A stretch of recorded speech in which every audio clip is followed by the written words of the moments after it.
Love your kids, but don't compromise for your kids. I love you, but I'm not going to hell for you either. If I compromise, who's going to bring you back? It was a clip. I don't know how old it is. I would love if you reshared it here. It was about you praying for your son. I knew he wasn't where he needed to be in the Lord, but he wanted to try living abroad. And I didn't want him to go. And even on his flight over there, he told God, whoever gets me first, me or the devil, that's the way I'm going. Wow. So I looked at my husband. I was like, you gonna let him go? He's like, babe, he is grown, and this is what he wants to do. So we're gonna pray for him, and we're gonna trust God. And when I say he was messed up, he was messed up. He was living in sin. Yeah. But he goes into this little church, and God gets a hold of him. He said the pastor came up to him and said, I don't know who you are. You're spiritually dull.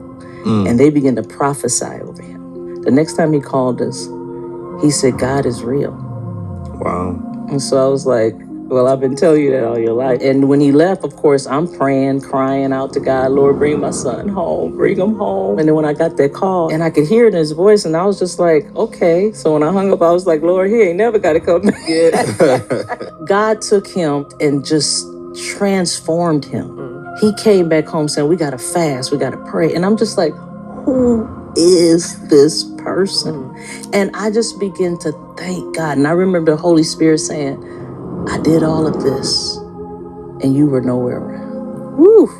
I said, you did. Yeah. I love to encourage parents to just trust God, you know? Yeah, cry out, pray for him, fast, but worrying, no. He said the seed of the righteous will be delivered.